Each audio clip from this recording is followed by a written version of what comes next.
लंबे बालों वाली बहू। अंजलि ने बचपन से कभी बाल नहीं कटवाए होते, जिस वजह से उसके बाल उसकी हाइट से भी लंबे होते हैं। एक दोपहर उसकी मम्मी अंजलि के बाल बांध रही होती है। सुन, लंबे बाल देखने में तो सबको अच्छे लगते हैं, लेकिन जब इनका ख्याल रखने की बात आती है ना, तो कोई तेरे बालों पर मेहनत नहीं करेगा। कुछ समय बाद ससुराल जाएगी, इसलिए क्यों नहीं इन्हें थोड़ा कटवा ले। कैसी बात कर रही हो मम्मी?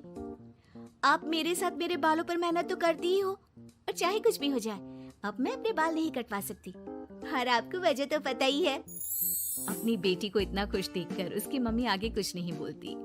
इसके कुछ महीनों बाद ही अंजलि की उत्कर्ष के साथ शादी हो जाती है। तुम्हारे बाल बहुत अच्छे हैं, मेहनत साफ दिखती है। मतलब तुम भी इन पर मेहनत करने के लिए तैयार हो? अरे मुझे क्या मेहनत करनी होगी, चलो जो भी हो बता देना, गुलाम हाजिर हो जाएगा मैडम। पति की बात सुन अंजलि हंस पड़ती है। दिन बीतने लगते हैं, सब कुछ अच्छा चल रहा होता है, लेकिन सिर्फ उसी दिन तक जब तक सिर धोने की बारी नहीं आती। और वो दिन आते ही अंजलि उत्कर्ष के पास जाती है। सुनिए ना, मैं अकेले हेयर वॉश नहीं कर सकती, प्लीज हेल्प कर दो।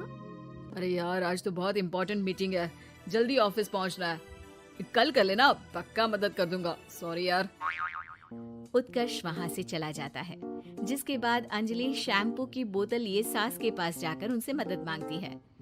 जहाँ अंजलि की बात सुन सास जोर जोर से हंसने लगती है। बावली हो गई है क्या? तेरे बाल धोऊंगी, जब अकेले संभाले नहीं जाते तो इतने लंबे बाल किए ही क्यों? ये कहकर सास भी वहाँ से चली जाती है। अंजलि मन ही मन सोचती है, मम्मी सही बोलती थी, तारीफ सब करेंगे, पर थोड़ी भी मेहनत कोई नहीं करेगा।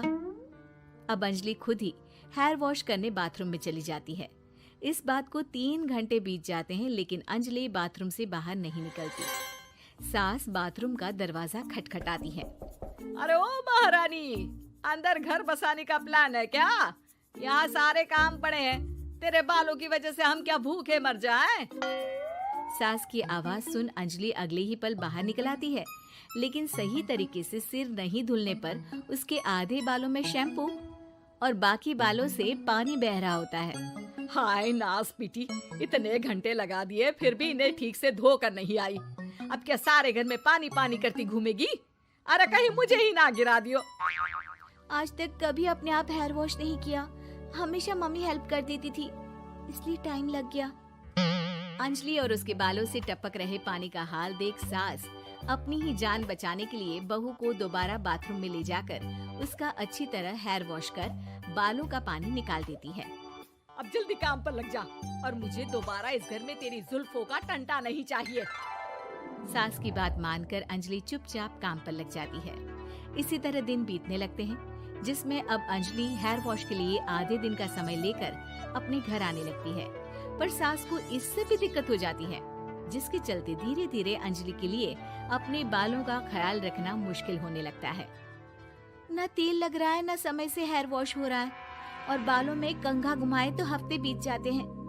मुझसे अपने बालों की ऐसी दुर्गति देखी नहीं जा रही। इसी तरह दिन और दिनों के साथ महीने बीत जाते हैं, जिसमें अच्छे से ख्याल नहीं रखने की वजह से अब बाल रफ उलझे हुए होने के साथ साथ हेयर फॉल भी शुरू हो जाता है। अब क्या हमें अपने बालों में उलझाकर कूड़े में फेंकने का इरादा है? जहाँ देखो वहीं मैडम के बाल गिरे हुए मिलते हैं। अरे कटवा क्यों नहीं देती इन नासपीटों को? तभी उत्कर्ष वहाँ आ जाता है। अरे कैसी बात कर रही हो माँ, आपके बोले बिना वो सब कुछ कर देती है, और बदले में जब सिर्फ अपने बालों के लिए जरा सी मदद चाहती है तो आप उसे ऐसी बातें सुनाती हो।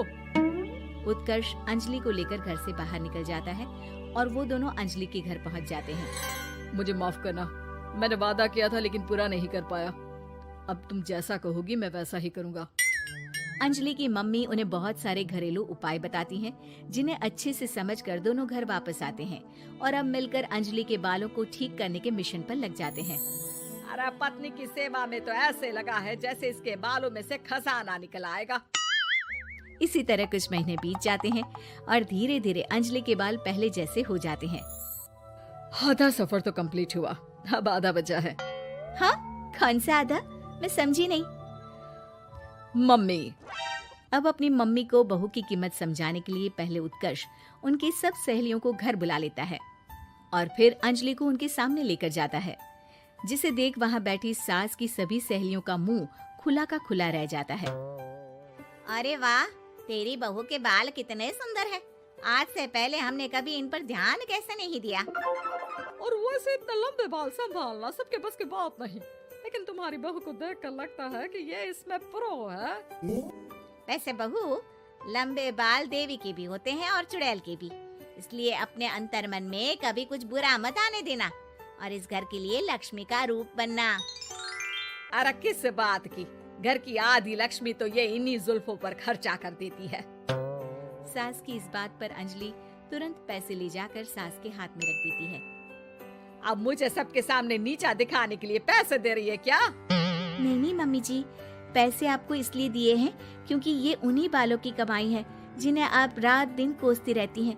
अगर आप वो सब नहीं करती तो मेरे बाल खराब नहीं होते और ना ही मैं ये पैसे कमा पाती। है? क्या मतलब है? कहना क्या चाहती हो? मैं शादी के पहले से ही एक हेयर केयर यूट्यूब चलाती हूँ, जहाँ शादी के बाद और बालों के हाल की वजह से मैं इनएक्टिव हो गई थी। पर उस दिन जब उत्कर्ष और मैं मम्मी के पास उपाय पूछने गए तो आइडिया आया कि अपनी हेयर प्रॉब्लम्स ओवरकम करने के साथ साथ इस प्रोसेस की वीडियो बनाकर उसे भी यूट्यूब पर डाल दूँ तो। और अंजलि की इस आइडिया से वीडियो हिट हो गई, चैनल के सब्सक्राइबर भी बढ़े, साथ में व्यूज और पैसे भी मिले, जो इसने आपको देने के लिए सोचा। बहू की बातें सुन सास को अपने बर्ताव पर पछतावा होता है और अब सास, बहू और पति सब मिलकर हेयर केयर और यूट्यूब चैनल पर काम करने लगते हैं।